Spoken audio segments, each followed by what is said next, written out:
একটি মিসাইল মারবো, যে মিসাইলটা দেখলে এই ধরনের কোশ্চেন যখনই আপনার পরীক্ষাতে আসবে আপনি 3 থেকে 4 সেকেন্ডের মধ্যে উত্তর করতে পারবেন ইনশাল্লাহ। আজকের যে মিসাইলটির নাম হচ্ছে কি, আজকের মিসাইলটির নাম হচ্ছে ব্রেক আপ থিওরি। হ্যাঁ, ব্রেক আপ থিওরি দিয়ে আমরা আসলে কোশ্চেন সমাধান করব। আমরা জানি ব্রেক আপ মানে কি, কাটাকাটি করা। ব্রেকআপ মানে বিচ্ছেদ বা অনেকে বলে ছ্যাঁকা খাওয়া। না, ছ্যাঁকা খাওয়া অর্থে ব্রেকআপ না। এই গ্রামাটিক্যাল আইটেমে আমি বশির স্যার আপনাদেরকে যে ব্রেকআপ শেখাচ্ছি সেটা হচ্ছে কাটাকাটি করা। দেখেন এই যে ভার্ব, এই ভার্বের আগ থেকে অর্থাৎ এই প্রিপজিশন থেকে শুরু করে ভার্বের আগ মুহূর্ত আপনি কেটে দেন। প্রিপজিশন থেকে শুরু করে ভার্বের আগ মুহূর্ত কেটে দিবেন, দেওয়ার পরে আপনি দেখবেন সাবজেক্ট পেয়ে যাবেন। এখন বলেন এই বাস্কেট সিঙ্গুলার না প্লুরাল ফর্মেট? এটা সিঙ্গুলার হলে ভার্ব কি হবে? হ্যাজ হবে। তাহলে এটার উত্তর কি হবে? এটার উত্তর হবে হ্যাজ। দেখেন এই ওয়াফ হচ্ছে প্রিপজিশন, আর এই ভার্বের আগ মুহূর্ত পর্যন্ত আপনি কেটে দেন, আপনি ব্রেক আপ করে দেন। ব্রেক আপ করলেন, তাহলে থাকে কি দা বক্স। এখন দা বক্স কি? সিঙ্গুলার, তাহলে ভার্ব কি হবে? এখানে ইজ হবে। কেন ওয়াজ হবে না? কারণ এখানে অতীত নির্দেশক কোনো শব্দ নাই। যদি এলয় থাকতো, অর্থাৎ এগো লাস্ট ওয়ান্স অথবা এস্টারডে, এই অতীত নির্দেশক কোনো শব্দ যদি থাকতো তাহলে আমরা ওয়াজ ব্যবহার করতাম বা ওয়ার ব্যবহার করতাম, কিন্তু নাই বলে আমরা সবসময় কি ব্যবহার করবো? প্রেজেন্ট রাখবো। দেখেন কত বড় একটা বাক্য, the decoration of the new office block including the furniture and curtains dash be more pleasing. অনেক বড় একটা বাক্য।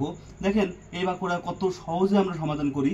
এই অফ থেকে শুরু করে আপনি এই ভার্বের আগ পর্যন্ত ব্রেকআপ করেন, এইভাবে ব্রেকআপ করতে থাকেন। আপনি এই পর্যন্ত ফুল ব্রেকআপ করলেন, তাহলে থাকে কি? The decoration. বলেন দ্য ডেকোরেশন সিঙ্গুলার না প্লুরাল? ডেকোরেশন কি? সিঙ্গুলার। তাহলে কি হবে? এখানে ইজ হবে। সিঙ্গুলার হলে ইজ, কারণ অতীত নির্দেশক কোনো শব্দ নাই। এখন দেখেন পরবর্তীতে যে কোশ্চেন, এটা কিন্তু সোনালী ব্যাংকের কোশ্চেন ছিল 14, এটা কিন্তু প্রিমিয়ার ব্যাংকের কোশ্চেন। আমি কিন্তু সবগুলো প্রিভিয়াস কোশ্চেন আপনাদেরকে দেখাচ্ছি। দেখেন এই ওয়াপ থেকে শুরু করে ম্যাঙ্গোস পর্যন্ত কেটে দেন, থাকে দা কালার অবশ্যই সিঙ্গুলার, তাহলে এখানে লুকের সাথে কি হবে? লুকস হবে। এটা জনপ্রশাসন মন্ত্রণালয় স্টোর কিংবা 2016 কোশ্চেন।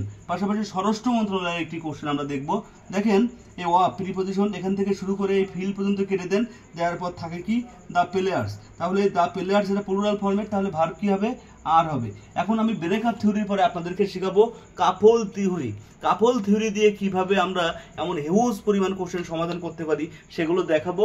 পাশাপাশি আমি কিন্তু আপনাদের যে মিসাইল ইংলিশ বইটা বের করছি, এই বইতে আমি সব প্রিভিয়াস কোশ্চেন অ্যাড করে দিচ্ছি এবং এইভাবেই কিন্তু কাটাকাটি করেই আপনাদেরকে দেখাচ্ছি। আপনারা দেখলে বুঝবেন, এইভাবে দেখলে বুঝবেন। দেখেন আমি সবই কাটাকাটি করছি। ব্রেক আপ থিওরি এভাবে কাটাকাটি করছি। এটা দেখেন কাপল থিওরি, এটা পানি থিওরি। হ্যাঁ, এইভাবে অসংখ্য থিওরি দিয়ে আমরা কোশ্চেন সলভ করব। তাহলে আমরা সরাসরি চলে যাই ব্রেক আপ থিওরির পরে কাপল থিওরি। কাপল থিওরি মানে হচ্ছে কাপলটা যেমন একজন আরেকজন ছাড়া বাঁচে না, চলতে পারে না, খাইতে পারে না, ঠিক তেমনি ইংরেজিতে কিছু শব্দ আছে যারা একজন অন্যজন ছাড়া চলতে পারে না, থাকতে পারে না, খাইতে পারে না, ঘুমাইতে পারে না। তারা হচ্ছে দেখেন both and, not only but also, either or এবং নেদার নর। এই শব্দগুলো সবসময় একজন আর একজন ছাড়া চলতে পারে না। এখন এদের পরে ভার্বের কোন রূপ বসবে বা কোন সাবজেক্ট অনুযায়ী ভার্ব বসবে, এটা হচ্ছে কনফিউশন। আমাদের চাকরি পরীক্ষায় খাদ্য অধিদপ্তরের কোশ্চেন লিখছি, বাংলাদেশ ব্যাংকের কোশ্চেন লিখছি এবং সিজিএ জুনিয়র অডিটর 2022-এর কোশ্চেন লিখছি। একটু দেখলে বুঝবেন। আমি আপনাদেরকে বলে রাখি যে কাপল যারা, তাদের উদ্দেশ্য কিন্তু 2 নাম্বার। কেন?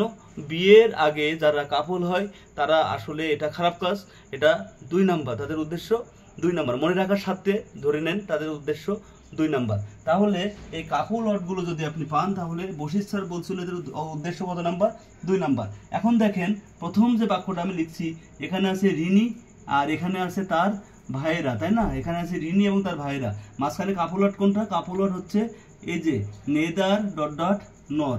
এটা দেখেন কাপল ওয়ার্ড। তাহলে রিনি অনুযায়ী যদি এখানে ভার্ব বসে, তাহলে এখানে ভার্ব হবে হ্যাজ, আর তার ভাইরা অনুযায়ী ভার্ব বসলে এখানে ভার্ব হবে হ্যাভ। তাহলে উত্তর কি হবে? উত্তর হবে কিন্তু অবশ্যই দ্বিতীয় সাবজেক্ট, এই যে তার ভাইরা। তাহলে তার ভাইরা অনুযায়ী কি হবে? ভার্ব বসবে, অর্থাৎ উত্তর হবে হ্যাভ। পরবর্তী দেখেন দে আছে, এখানে আছে এদার, এখানে ওয়ার। এখন দে অনুযায়ী ভার্ব বসলে এখানে বি ভার্ব কি হবে?